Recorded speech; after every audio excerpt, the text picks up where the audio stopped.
말씀을 가지고 너의 이름은 이라는 제목으로 말씀을 나누고자 합니다. 너의 이름은 이라는 제목으로 말씀을 나누고자 합니다. 저의 이름은 대성입니다. 대성. 큰대 이룰 성. 크게 이룬다는 뜻을 가지고 있습니다. 여러분 어떻습니까? 크게 이루었습니까?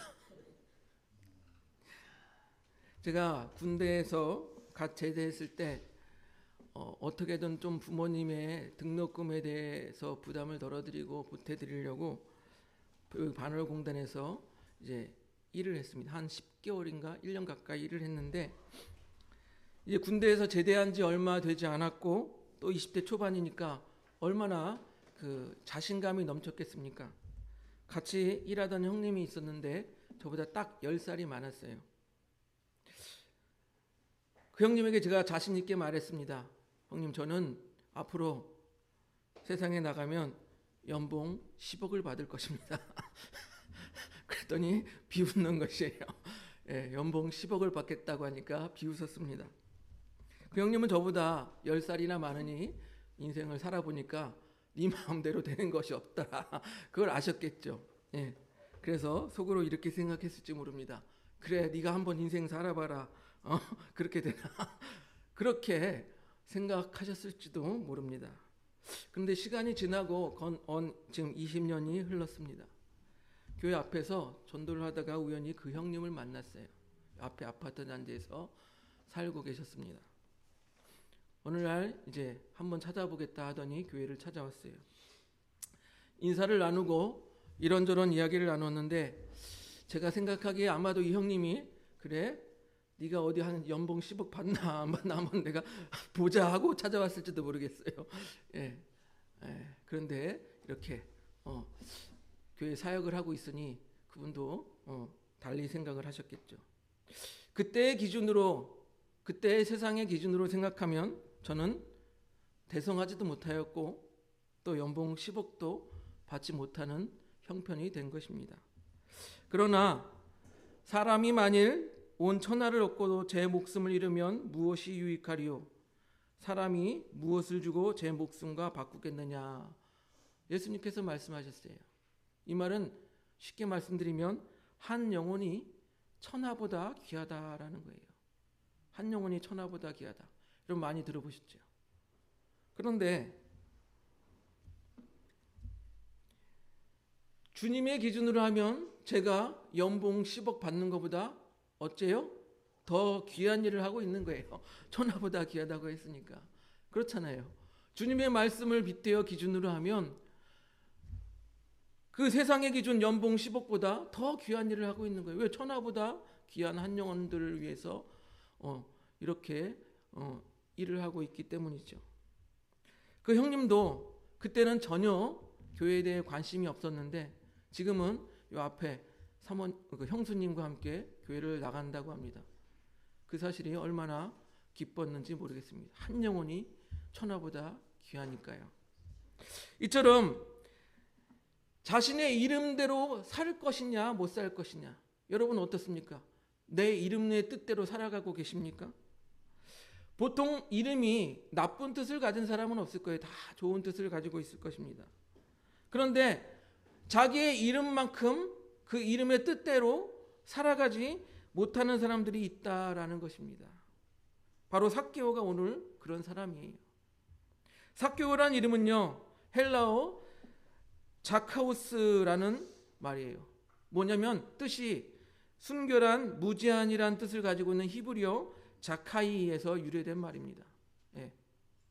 히브리어 자카이에서 그 이름을 따와서 자카이오스라고 이렇게 헬라어로 기록하고 있는 거예요. 뜻이 뭐라고요?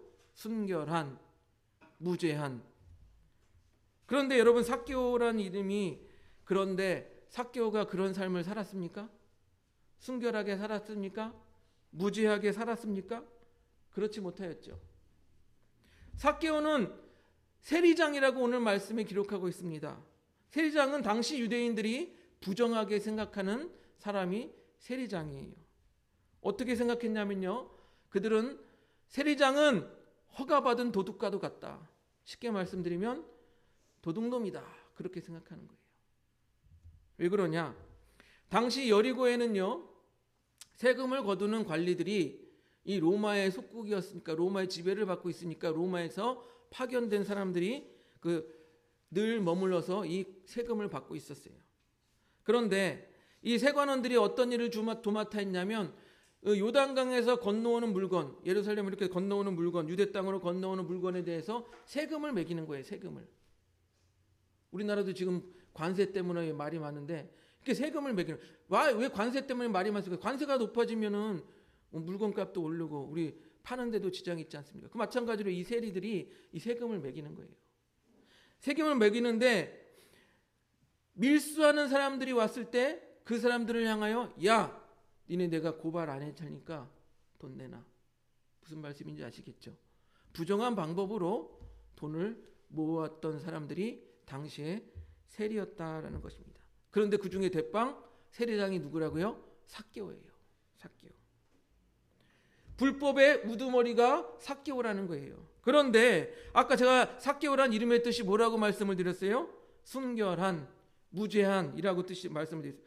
그러니 자기 이름과 정반대의 삶을 살고 있는 거예요. 자신의 이름과 정반대의 삶을 사는 그 사람이 마음속에서 오는 갈등이 어떻겠습니까? 여러분 생각해 보세요. 내 이름이 착한이에요. 그런데 맨날 못된 짓만 해요. 그러면 그 사람이 마음이 어떨까요? 야, 착하나 부르는데 맨날 못된 짓만 해요. 마음이 어떨까요? 계속 갈등이 일어나겠죠. 아마 삭개오도 그랬을지 모릅니다. 그 삶에 대해서 갈등을 느끼고 사람들로부터 또 어떻게 돼요? 외면당하죠. 세리장이니까 외면당하고. 그래서 삭개오는 외롭고 또 갈등이 있고 힘들었을 거예요. 그러니까 예수님이 오신다는 그 소식을 듣고 예수님을 만나보고 싶었던 거예요. 그 3절에 뭐라고 말합니까? 그가 예수께서 어떠한 사람인가 보고자 하되라고 기록하고 있죠. 이것은 예수님께서 기적을 많이 일으켰다고 하는데 또 예수님께서 하나님의 아들이라고 하는데 도대체 어떤 사람이야 하는 단순한 호기심에서 나온 말이 아닌 거예요. 여러분, 단순한 호기심이라면은 까짓거 지나간다고 하는데 못 보게 생겼네? 안 보고 말지. 그렇잖아요. 그런데 삭개오는 어땠습니까? 단순한 호기심이 아니에요. 자기 마음의 갈등, 내적인 갈등 때문에 꼭 예수님을 만나보고 싶은 마음이 있었어요. 그래서 키가 작고 사람들은 키가 커서 보이지 않는데도 불구하고 보고 싶었던 거예요. 여러분 입장 바꿔서 한번 생각해 보세요. 내가 키가 작아서 사람들 때문에 가려서 안 보여. 근데 단순한 호기심이면 그까이 거 안 보고 말지. 그러잖아요. 그런데 삭개오는 그렇지 않았습니다. 굳이 앞으로 달려가서 어떻게 했습니까? 본문에 돌무화과 나무에 올라가서 예수님을 보고자 했다라고 합니다. 즉 삭개오는요, 예수님을 보고자 하는 열망이 있었어요. 간절함이 있었습니다. 그래서 사람들이 세리장이라고 하는 그 체면에도 불구하고 굳이 돌무화과 나무에까지 올라가서 예수님을 보고자 한 거예요. 또 삭개오가 단순한 호기심이 아니라 그 마음의 열망 때문에 예수님을 꼭 보고자 했다라는 것은 곧 예수님의 말씀을 듣자마자 어떻게 했어요? 내려와서 예수님을 영접하였더라. 여러분 그냥 호기심에서 본 사람한테 그렇게 영접할 필요는 없잖아요. 그러므로 삭개오는요, 앞에서 말씀드린 것 같이 자신의 이름은 순결한, 무죄한인데 실제로 자기의 삶은 온갖 불법을 저지르고 있는 세리장이었어요. 이것에 대한 갈등이 자기 안에 있었던 거예요. 그래서 이 내적 갈등, 어떻게 하면 내가 이 괴로움에서 벗어날 수 있을까 해서 누구를 찾아갔어요? 예수님을 보고 싶었던 거예요. 예수님을. 소문으로 들었던 예수님은 어떤 분입니까? 사람들은 자기를 세리장, 죄인으로 경멸하는데 소문으로 들었던 예수님은 어떻게 해요? 죄인들의 친구가 되어준다고 하는 거예요. 또 소문으로 들은 예수님은 어떤 분입니까? 병자들을 고쳐주신다고 하는 거예요. 또 소문으로 들은 예수님은 어떻습니까? 자기 같은 죄인들의 죄를 용서해 주신다고 하는 거예요. 그러니까 예수님을 간절히 보고 싶어서 나무에까지 올라가는 것 아니겠습니까? 어떻게 해서든지 예수님을 만나서 나의 이 죄책, 나의 이 외로움, 나의 이 수치스러움, 이 내적인 갈등을 해결하고 구원받고 싶었던 마음이 이 삭개오에게 있었던 거예요. 삭개오가 죄와 자신의 처지를 바라보면서 돌 무화과 나무에 올라가서 예수님을 보려고 했는데 오히려 반대로 예수님께서 삭개오를 보십니다. 예수님께서 삭개오를 보시고 그냥 지나치시지 않죠. 우리 5절을 보겠습니다. 19장 5절 넘겨주세요. 같이 읽어보겠습니다. 시작. 예수께서 그곳에 이르사 쳐다보시고 이르시되 삭개오야 속히 내려오라. 내가 오늘 내 집에 유하여야 하겠다 하시니. 사실은 삭개오가 예수님을 보고 싶었잖아요. 내 마음의 갈등, 이 괴로움을 예수님을 만나서 어떻게 해결해 보겠다. 그래서 예수님을 보고자 했는데 오히려 반대로 예수님께서 삭개오를 보고 삭개오야 내려와라 불러주신 거예요. 예수님께서 삭개오를 보시고 예수님께서 애정어린 눈빛으로 이름을 부르십니다. 삭개오야. 그리고 속히 내려오라라고 명령하세요. 그리고 뭐라고 말씀하셨습니까? 내 집에 유하여야겠다라고 말씀하시잖아요. 여러분 요즘 젊은 사람들 말로 하면 뭐예요? 성덕이에요. 성덕. 성덕이 무슨 뜻인지 아십니까? 성공한 덕후를 성덕이라고 해요. 덕후가 뭡니까? 어떤 사람을 좋아하는 거예요. 오랫동안 좋아하고 또한 유명해서 존경하고 그래서 보고 싶어하고 만나보고 싶어하는데 유명하고 스타고 못하니까 못 만나잖아요. 그런데 그 사람을 만나게 됐어. 그래서 이게 성공한 덕후라고 하는 거예요. 이 삭개오도 예수님을 만나보고자 열망하고 보고 싶어 했는데 어떻게 했어요? 예수님이 삭개오야 불러주시고 내려와라. 내 집에 유하겠다. 성공한 덕후 아니겠습니까? 성덕. 삭개오가 그렇게 보고 싶어 했던 예수님을 만나고 영접한 성덕이었다라고 하면 이 모든 상황을 지켜보던 마을 사람들은 예수님에 대해서 실망을 금치 못했습니다. 7절을 보니 무 사람이 보고 수군거렸다라고 기록합니다. 무 사람들이 보고 수군거렸다. 왜 그렇습니까? 예수님이 죄인의 집에 들어갔기 때문이에요. 그러니까 거의 모든 동네 사람들, 마을 사람들이 예수님을 지나가는 것을 보겠다고 모였던 모든 사람들이 아유 하고 실망한 거예요. 아유 쯧쯧쯧 하면서 실망한 거예요. 그 마을 사람들은 삭개오를 좋아하지 않을 뿐만 아니라 예수님께서 삭개오의 집에 들어간다, 함께 식사하고 함께 머문다, 이 사실 자체를 이해할 수가 없었어요. 여러분 왜 그렇습니까?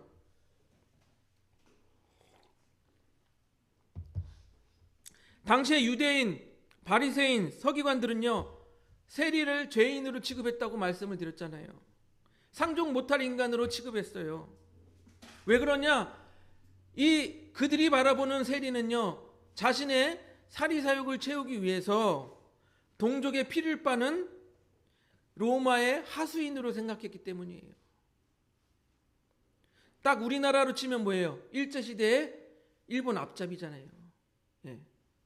일본 앞잡이가 돼서 자기 동족을 핍박하는 그런 자가 바로 세리라고 생각한 거예요. 그런데 예수님께서 이 삭개오의 집에 들어가서 함께 식사하고 또한 그와 함께 머물겠다라고 하시니 이 사람들이 이해를 할 수가 없는 거예요. 왜 저런 자에게, 왜 저런 죄인과 함께 하시냐? 그건 곧 무엇입니까? 그들에게 죄인과 함께 가서 식사하고 죄인과 함께 한다라는 것은 나도 죄인이다라고 하는 것과 똑같은 거예요. 그러니까 예수님을 보기 위해서 모여들었던 사람들이 실망할 수밖에 없죠. 그러나 여러분, 그 실망했던 사람들, 그 마을 사람들은요 오히려 이 삭개오보다 예수님을 몰랐던 거예요. 삭개오는 어땠습니까? 자기의 내적인 갈등, 삶의 문제, 자기의 죄의 문제를 가지고 예수님을 만나고 싶다라는 그런 열망이 있었어요. 왜 그랬습니까? 그분이 나의 이 문제를 해결해 주실 것이라는 믿음이 있기 때문 아니겠습니까? 그래서 굳이 나무에까지 올라간 것 아니겠습니까? 그런데 이 구경하고 있던 바리새인, 서기관, 마을 사람들은요, 자신의 죄도 인정하지 않고 나는 죄 없어. 그러니까 예수님을 그렇게 간절히 열망하지 않은 거예요. 무슨 말인지 이해가 되십니까? 예수님께서 말씀하셨어요. 마태복음 9장 11절 13절 넘겨줘 보세요. 11절에서 13절. 마태복음 9장 11절에서 13절 같이 읽어보겠습니다. 시작. 바리새인들이 보고 그의 제자들에게 이르되 어찌하여 너희 선생은 세리와 죄인들과 함께 잡수시느냐. 예수께서 들으시고 이르시되 건강한 자에게는 의사가 쓸데없고 병든 자에게야 쓸데가 있느니라. 다음. 너희는 가서 내가 긍휼을 원하고 제사를 원하지 아니하노라 하신 뜻이 무엇인지 배우라. 나는 의인을 부르러 온 것이 아니요 죄인을 부르러 왔노라 하시니라. 예수님께서 뭐라고요? 나는 의인을 부르러 온 것이 아니고 멀쩡한 사람 때문에 온 게 아니고 죄인을 부르러 왔다라고 말씀하시는 거예요. 이것은 오늘 본문 10절 뭐라고 말합니까? 인자가 온 것은 잃어버린 자를 찾아 구원하려 함이라. 이 말씀과도 맥을 같이 하는 겁니다. 예수님이 어떻게 왜 오셨다고요? 죄인을 부르러 오셨다. 잃어버린 자를 찾아서 구원하러 오셨다라는 거예요. 그 예수님이 오신 이유라는 것입니다. 그런데 사람들은 예수님이 이 세리장 삭개오하고 식사하고 머무는 것을 이해할 수 없던 거예요. 그리고 예수님께서는요, 삭개오에게 구원을 선포하십니다. 19장 9절을 보겠습니다. 누가복음 19장 9절 넘겨줘 보세요. 같이 한번 읽어보겠습니다. 19장 9절 시작. 예수께서 이르시되 오늘 구원이 이 집에 이르렀으니 이 사람도 아브라함의 자손이노라. 아멘. 마을 사람들은 이 삭개오를 죄인 취급하고 멀리하였지만 예수님께서는 삭개오와 함께 하셨고 또한 그에게 구원을 선포하셨다라는 것입니다. 마을 사람들은 삭개오를 죄인이다 정죄하였지만 예수님은 삭개오를 죄의 신분에서 벗어나게 하셨다라는 것입니다. 죄가 없다고 하셨다라는 거예요. 진짜 죄가 없어서가 아니라 예수님을 믿음으로 말미암아 죄 용서함을 받은 것이죠. 우리 로마서 8장 1절 2절을 보면 나와 있습니다. 넘겨줘 보세요. 로마서 8장 1절 2절 같이 읽어보겠습니다. 시작. 그러므로 이제 그리스도 예수 안에 있는 자에게는 결코 정죄함이 없나니 이는 예수 그리스도 안에 있는 생명의 성령의 법이 죄와 사망의 법에서 너를 해방하였음이라. 아멘. 예. 우리가 죄에 머물러 있으면 죄의 법에 머물러 있으면 거기에 계속 묶여서 죄를 짓는 거지만 정죄를 받지만 생명과 성령의 법, 예수님의 그 뜻을 따르고 예수님을 믿고 나아가면 어떻게 돼요? 우리가 정죄함이 없다라는 거예요. 죄인이지만 죄인 취급을 받지 않는다라는 것입니다.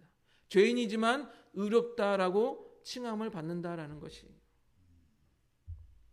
예수를 만나기를 열망하고 오늘 삭개오처럼 만나기를 열망하고 예수님을 믿는 자들에게는 더 이상 정죄함이 없다라고 말씀하십니다.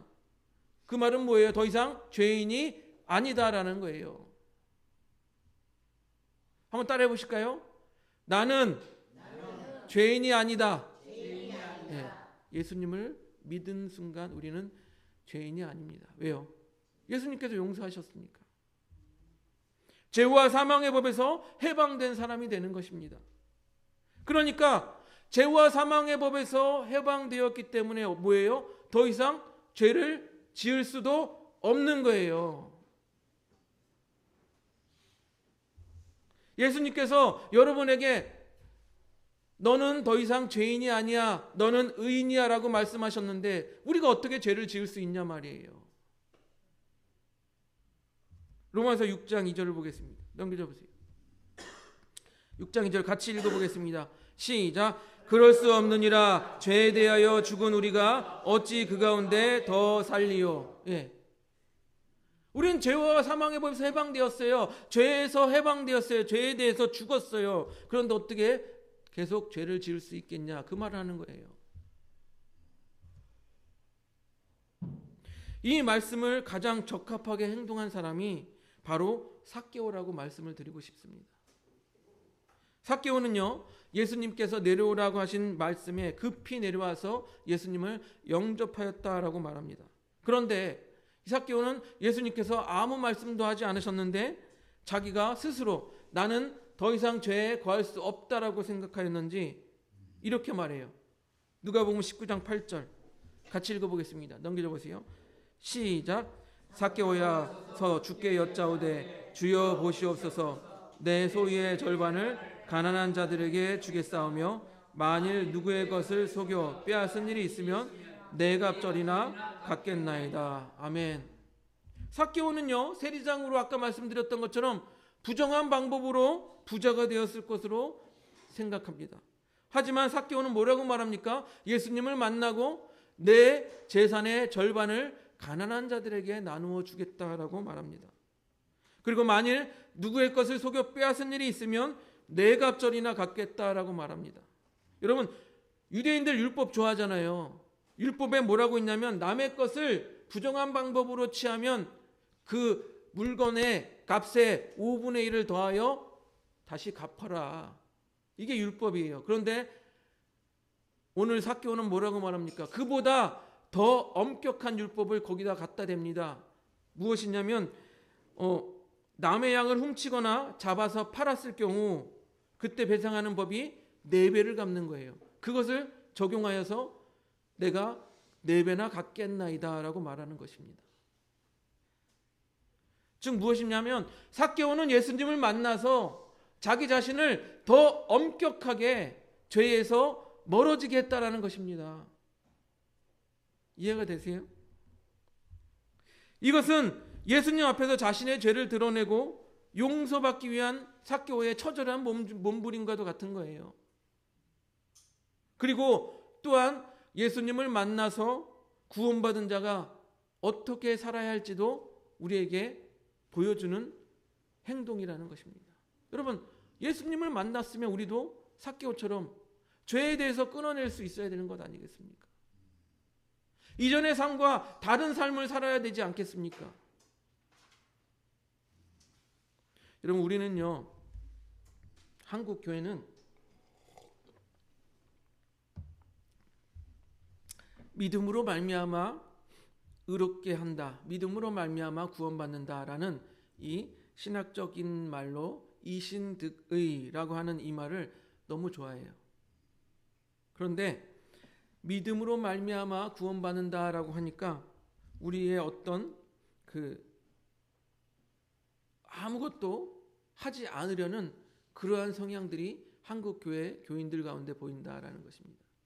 여러분, 물론 이 이신득이라는 말은 우리가 어떤 행위, 우리가 하나님 앞에 어떤 것을 해서 공로가 있어서 하나님께서 우리를 구원하신다는 게 아니에요. 우리가 아무 공로 없어도, 우리가 아무것도 안 해도, 마치 아무것도 안 해도 자기 아이를 사랑하는 부모처럼 아무것도 하지 않아도 하나님께서 우리를 사랑하셔서 가장 귀한 예수 그리스도를 보내주시고, 아무것도 하지 않아도 예수 그리스도께서 우리를 위하여 십자가에 죽으시고, 아무것도 하지 않아도 예수 그리스도께서 우리를 위하여 부활하심으로 말미암아 우리에게 산 소망이 되는 이 모든 것을 믿는 자에게 우리가 구원받는 은혜를 얻는 것, 이게 바로 이 신득이 믿음으로 말미암아 구원받는다, 믿음으로 말미암아 의롭게 된다라는 그 말이에요.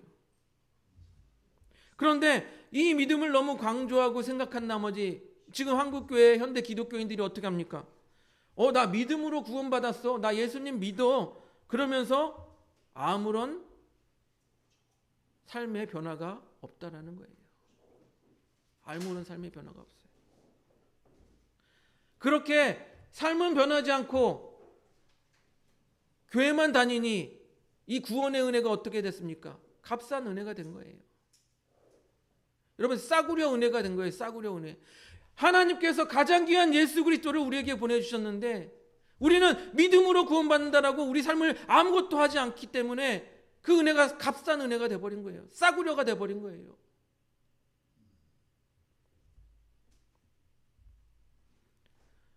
많은 사람들이 예수님을 믿는다고 하지만 정작 자신의 삶을 변화시키려고 하지 않아요.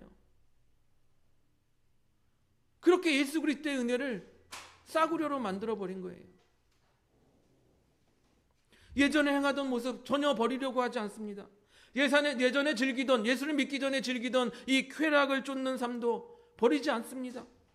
세상에서 예수를 믿기 전 내가 돈에만 매달려서 돈이 우상이 돼서 돈만 벌려고 했던 그 삶도 여전히 교회를 다녀도 변화가 없다라는 거예요.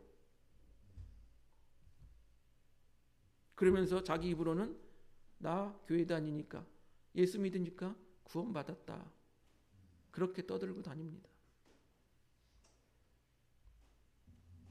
오늘 삭개오는요, 믿음으로 구원받은 사람이 어떻게 살아야 하는지 잘 보여주고 있어요.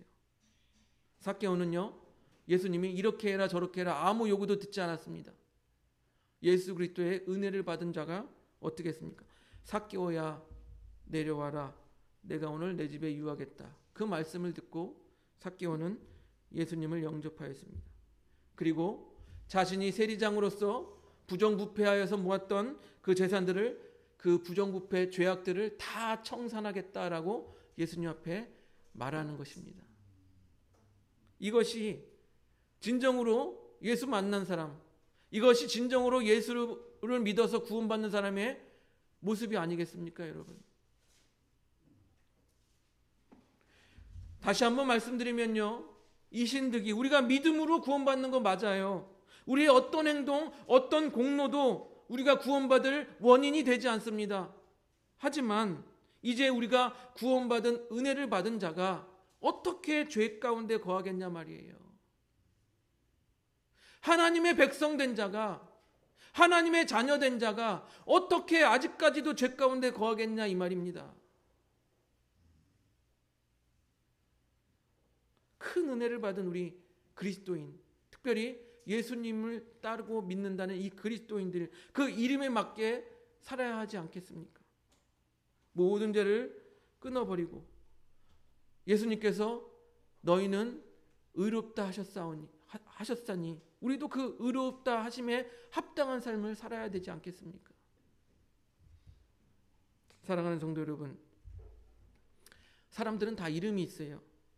그리고 부모들은 그 소망을 담아서 아이들에게 이름을 지어줍니다. 그렇게 살아가기를 바라는 것이죠. 하나님께서 아브라함이라고 불러주시면서 뭐라고 말씀하셨습니까? 여러 민족의 아버지가 되게 하겠다라고 말씀하셨어요. 하나님께서 사례를 사라라고 불러주시면서 뭐라고 말씀하셨습니까? 여러 민족의 어머니가 되게 하겠다라고 말씀하셨어요. 예수님께서는 우리를 뭐라고 말씀하셨습니까? 세상의 빛이요 세상의 소금이다라고 말씀하셨어요. 그리고 우리의 착한 행실을 보고 많은 사람이 하나님께 영광을 올려드릴 것이다 라고 말씀하셨어요. 또한 베드로전서 2장 9절 넘겨줘 보세요. 같이 한번 읽어보겠습니다. 베드로전서 2장 9절 같이 읽어보겠습니다. 시작. 그러나 너희는 택하신 족속이요 왕같은 제사장들이요 거룩한 나라요 그의 소유가 된 백성이니 이는 너희를 어두운 데서 불러 그의 기이한 빛에 들어가게 하신 이의 아름다운 덕을 선포하게 하려 하심이라. 우리가 어떤 사람이라고요? 하나님의 택하신 족속, 왕같은 제사장, 그리고 거룩한 나라고 하나님의 소유된 백성이라고 말을 하고 있는 것입니다. 그리고 지금에 와서 세상 사람들은 우리를 뭐라고 부릅니까? 그리스도인이라고 불러요.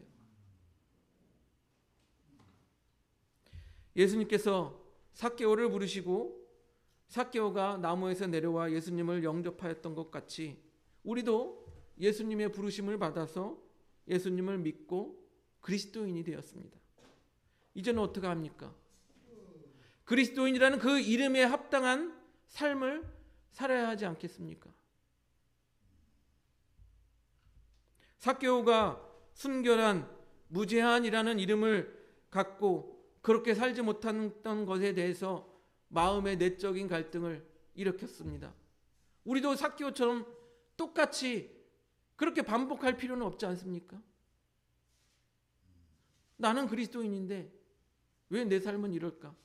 그렇게 갈등할 필요가 없지 않습니까?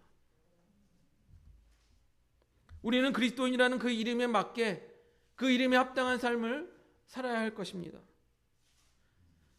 우리의 구원이 우리의 어떤 행위와 우리의 공로에 있는 것은 아니지만 하나님께서 예수 그리스도를 통하여 우리를 의롭다고 하셨으니 너희는 나의 제자라고 하셨으니 우리가 이 땅 가운데 거룩하게 구별된 삶을 살아야 하지 않겠습니까? 그렇게 그리스도인이라는 이름값을 하는 우리 하늘봄교회 성도님들이 되시기를 주님의 이름으로 축복드립니다.